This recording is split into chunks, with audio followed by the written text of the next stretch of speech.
walks in, and to your amazement, that family is your family. There's your wife, there's your children, and you're stunned. And then it dawns on you that you are attending your own funeral. Oh, all of a sudden, everything is increased to a high level of anticipation. What is going to happen? What is going to be said? The pastor stands up and he reads your eulogy. He makes some flattering remarks. Then he has some very nice generic comments. He reads a scripture. And then he asks your children to come forward and say a word about their dad. Whew. Now you are really interested. And you are listening with both ears to everything because you know what your children say, Dad, is your legacy.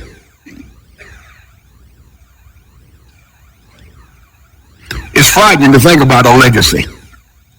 We all have one. And as we look at God's man Elijah, we see what a legacy he had. And we have to understand, you say, that's far out of range for me. Not so, because James has already told us Elijah was human like everybody else. We looked at Elijah as he came out of the cave on Sinai. He was trying to get a word from the Lord, and he thought surely God would be in the wind. God didn't say a word in the wind. Surely God would be in an earthquake. I mean, if God doesn't speak in an earthquake, when is he going to speak? Or surely God would be in fire. Elijah had seen that time and time again in his life. But God did not speak through those supernatural events. He spoke in a still, small voice. He whispered. It's almost like God was saying to Elijah, sometimes I speak in the dramatic, but most of the time I speak quietly in your heart, in your mind, in your perception. And what did God say to Elijah? He said, I'm not finished with you yet. Get up, Elijah.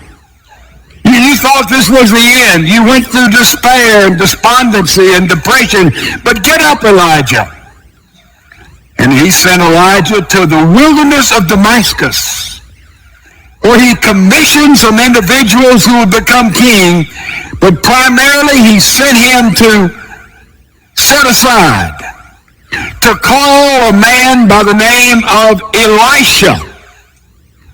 And he found Elisha plowing some oxen in a field, and Elijah went over to him and took off his mantle, his cloak, and put it on young Elisha, sweating there in the fields. And Elisha looked at the mantle, understood that was a call of God to be Elijah's protege, successor, son. And he went and slaughtered some of the oxen as a sacrifice. And for the next 10 years, Elijah and Elisha were like father, like son in all of the ministry. And now we come to the last 24 hours in the life of Elijah. And it's interesting how he spent his time. Evidently, he was vibrant, he was healthy. And look what he did. 2 Kings chapter 2. And it came about when the Lord was about to take up Elijah by a whirlwind to heaven, that Elijah went with Elisha from Gilgal. And then look at verse 3. They go to Bethel. Look at verse 4. They go to Jericho. And then look over in verse 6. They go to the Jordan. What is that all about? I call it Elijah's legacy tour. He's got 24 hours to live. These are four areas that are right down at the bottom of the Jordan River. You can see a map of Israel. You see the Dead Sea right down the bottom of the Jordan, close to where Jesus was baptized, incidentally. And you have these little communities. You have Gilgal. There was a school of prophets there, perhaps established by Samuel, but sort of rekindled by Elijah. And so first of all, they went to Gilgal. And in Gilgal, we can imagine Elijah spoke to those young men who were there, who would be learning about the things of God. And in the process there, he says, God has called me to leave Gilgal and go on to Bethel. Now, Gilgal, why do you think he went there? If you know your Bible, Gilgal pops in your mind, that was the place of beginning. When the Israelites came out of the wilderness and they crossed the Jordan, they were at Gilgal. That's where the men were circumcised as a reinstitution of the covenant with God. That's where Joshua took the troops and developed them, and perhaps that was the central headquarters of the army of Israel for about 4 years. And they went out from Gilgal, and they conquered Canaan. It was there they prayed. It was there they prepared. It's there they had strategy. It was the place of beginning. Why would Elijah go to Gilgal? To speak the school of prophets, to be sure, but also to remind Elisha of the first steps of his people, saying, remember the history of God's people and how God has worked in your life and in my life. And then they went from Gilgal, they went to Bethel. Second stop, Bethel.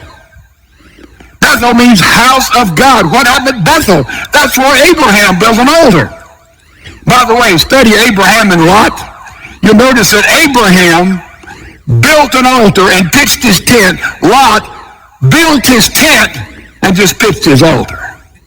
By the way, is that what you do? Boy, I'm building my tent, my business, my life, my house, my stuff, my thing. I just pitch my altar.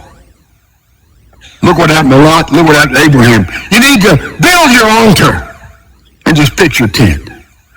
And so he took him there, and I imagine he explained to him. He said, Elisha, you know, I built an altar there at Kerith. Remember the bubbling brook? Remember? And I built an altar there, and I learned how to depend on God. And he said, I built an altar at Zarephath, and I learned how to be obedient to God, and saw miracles take place. He built an altar. He was reminding Elisha to build an altar every step of the way. And then he went to Jericho. What is Jericho? That's the place of battle. I imagine he said, you know, I've known some battles, Elisha. He was reminding him, recalling, working through his mind. He said, I had a battle on Mount Carmel with all those pagan priests. He said, I had a bigger battle in my own heart and life in Beersheba when I went through the valley of deep, deep depression. I understand conflict. And he took him there to Jericho, reminding him of the victory of God's people when the walls came down. There'll be battles in your life. There'll be battles there. Then he took him to Jordan. That's where he was going to be taken up into heaven. He was saying, you're going to learn to die to yourself.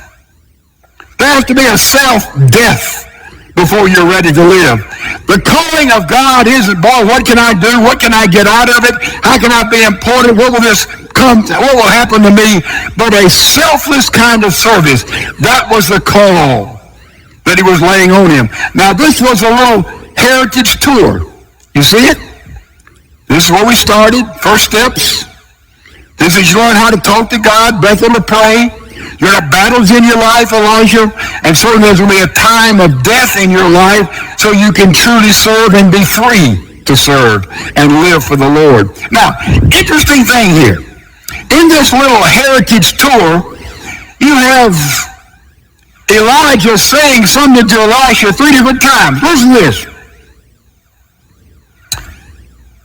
Elijah said to Elisha, verse 2, stay here, please, for the Lord has sent me as far as Bethel. But Elisha said, as the Lord lives and as you yourself live, I will not leave you. So they went down to Bethel. That happened every time. They were at Gilgal, they were at Bethel, they were at Jericho, Every time. Elijah said, you don't have to go any further than this, Elisha. You stay right here. Elisha said, let me tell you something. I'm going to stick with you.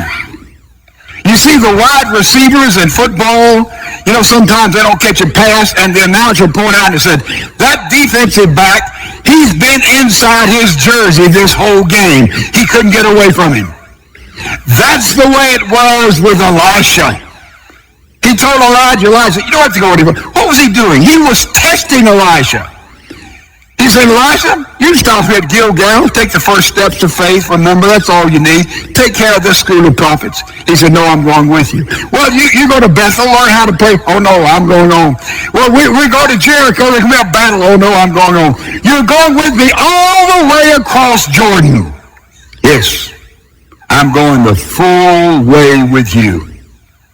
You see, Elisha was picking up upon his heritage, upon that which was his. Then we have the wonderful picture of crossing Jordan. A powerful, powerful story. Listen to it. Verse 7. Now 50 men of the sons of the prophets went and stood opposite them at a distance, while the two of them stood by Jordan. And Elijah took his mantle, folded together, struck the waters, and they were divided here and there, so that the two of them crossed over on dry ground. And when they crossed over, Elijah said to Elisha, ask what I shall do for you before I am taken from you. And Elisha said, please give me a double portion of your spirit upon me. Let me want you to see this. They're crossing Jordan. He takes his mantle off, bang, pops the water. They walk through on the other side, out of God's land. This is the picture we get, by the way, of death. We talk about crossing Jordan. That's it. Crossing Jordan, and they walk over on the other side. And when they're there, Elijah looks at Elisha and says, what can I do for you? I'm about to be taken up to heaven. What can I do for you? And Elisha, I think, shocks Elijah. He said, I want twice of the power of God that you've had in your life. I want to be a double portion guy. You know what that would be like? Here's a 24-year-old kid that's been following Dr. Billy Graham around, and Graham's in the fourth quarter of his life. He says, son, what can I do for you? He said, Mr. Graham, I want to have twice as much of the influence of the power of God in my life as you've had. Does that sound a little presumptuous to anybody? Here's Billy Graham, who's spoken to more people in the flesh than anybody who's ever lived. Anybody, more people in the flesh, anybody who's ever lived. Here's this little kid saying, well, I want to just be doubled up on what you've done. Let me tell you something. I like Elisha's request. I like that as this young protege, he knew that his God was a big God. I want you to see the answer to this, the response to this. It's interesting. Elijah said, you've asked a hard thing. Well, Elijah's had a pretty dramatic career, has he not? He said, you've asked a hard thing. Nevertheless, if you see me when I am taken from you, it shall be so for you, but if not, it shall not be so. In other words, Elijah's saying, Elisha, I can't give you this double portion of everything I've had. That's not mine to give. God can do it. But I'll tell you what, if you see me when I'm taken up into heaven, then you're going to be a double portion man. Now, I want you to listen to the scripture now when this happens, because they're on the other side of the Jordan. I love the little phrase here. It says, verse 11, and they were going along and talking, just walking, Elijah and Elisha. Behold, there appeared a chariot of fire and horses of fire, which separated the two of them, and Elijah went up by a whirlwind to heaven. Verse 12, Elisha saw it and cried out, my father, the chariots of Israel and its horsemen. And he saw Elijah no more. Then he took hold of his own clothes and tore them in two pieces. What was happening? They were walking along, and Elisha did see Elijah when the chariots of fire and the horses of fire took him all the way up into heaven in that whirlwind. Wonderful, dramatic moment. You thought Carmel was dramatic. What about this moment? And Elisha is tearing his clothes and saying, my father, and he's grieving the graduation of Elijah. Let me tell you something. When a man or woman of God leaves this earth, nothing of God is lost. Nothing of God is lost. There are those in the wings. There are those ready. There are those prepared to stand up and be there. How important it is we understand that. I'm privileged to have some Elijahs in my life, Jim DeLoach and others. I'm privileged to have Elishas in my life. We all need an Elijah. We all need Elishas who will stand with us and encourage us and speak the truth to us in love and be with us at those moments. And now we know that Elisha was there for Elijah, and he's grieving the graduation. But then we see a dramatic thing happens. We see the heritage, the inheritance of what Elijah leaves Elisha. What was Elisha's inheritance from Elijah? We see it in the following verses. Look at it. Verse 13. He also took the mantle of Elijah that fell from him and returned and stood by the bank of the Jordan. He took the mantle of Elijah that fell from him and struck the waters and said, where is the Lord, the God of Elijah? And when he had struck the waters, they were divided here and there, and Elisha crossed over. Verse 15, now when the sons of the prophets who were at Jericho unto him saw him, they said, the spirit of Elijah rest on Elisha. What happened here?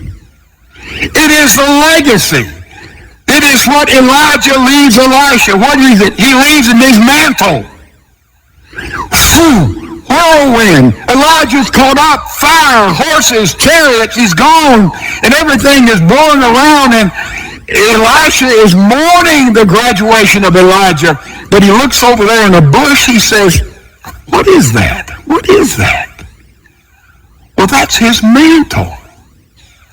His mantle, the mantle that he put over me when I was called there 10 years ago. The mantle of his office indicated that he was a prophet. Now, Elisha had a choice.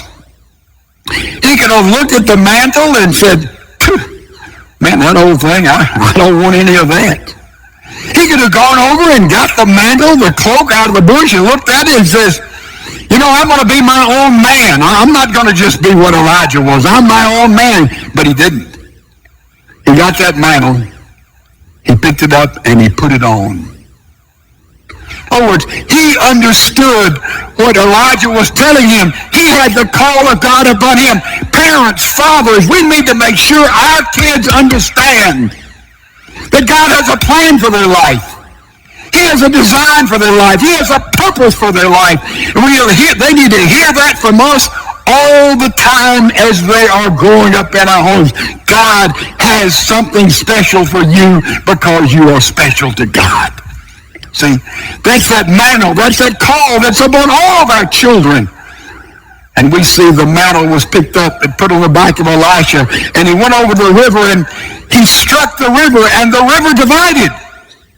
He said, where is the God of Elijah? And all the prophets were looking at it and said, he's right there with Elisha. It's not the power is not in the mantle. It's the God that Elijah worshiped is the God that Elisha will serve and follow. What did he leave him? He left him his mantle and he left him his God. And he built that relationship with him. Now, what did Elisha ask for?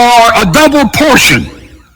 Study the life of Elisha, and you know what you'll find out? He served the Lord twice the amount of years that Elijah served him. Did you know that? How many miracles did Elijah perform? 8 miracles. How many miracles do you think Elisha performed? Anybody want to guess? 16. And you study Elijah, you see that he was had more compassion than Elijah. His miracles were compassion miracles, not dramatic so much like Elijah. You see, he had more wisdom than Elisha. You study Elisha's life. He's not as famous and well known as Elijah in biblical circles, but he was a double portion man, doubly blessed, doubly used by God.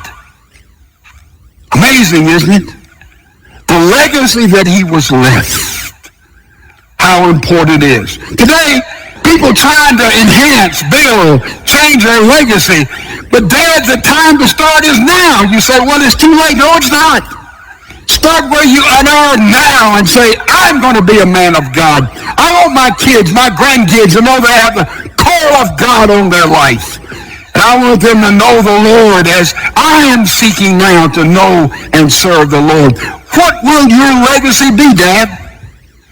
You say, well, I'm going to leave some money. I'm going to give this to my kids. The important thing is not what we give to our kids. It's what we pour into our kids of time, of love, of listening, of encouragement, of being there, of embracing, of mentoring and modeling. That's your legacy.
What you give to them, not what you leave to them.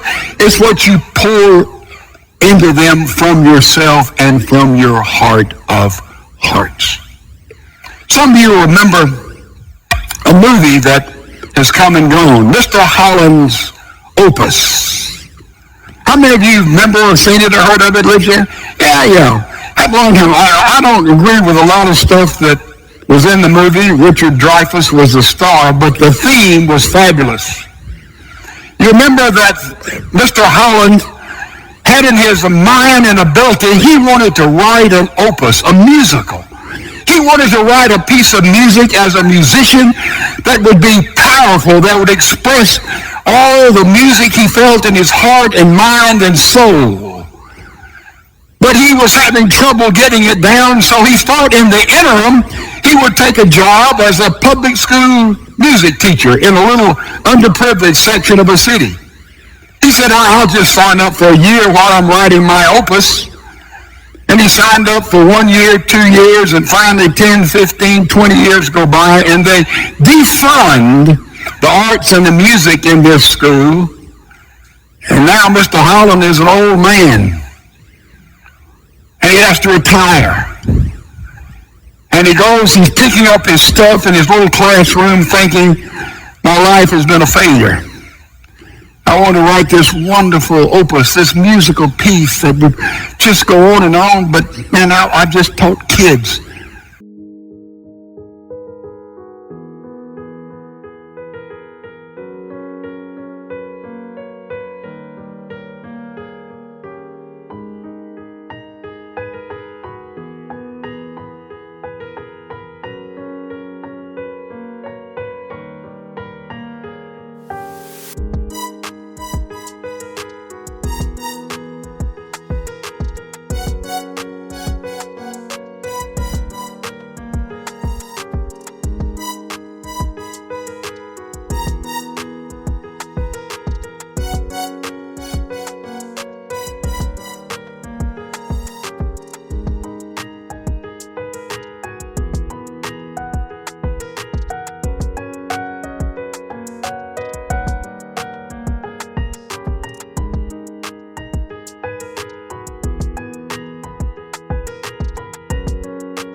all these years.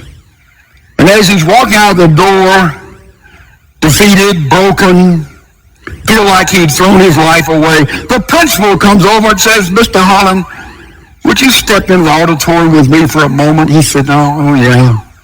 So he walks in, and the auditorium is filled. Hundreds and hundreds and hundreds of his former students, now grown, now with families, and he walks in and they cheer and they applaud and they stand up and they cry, and the governor of the state and all kinds of people in different vocations, they stand up and give witness to what Mr. Holland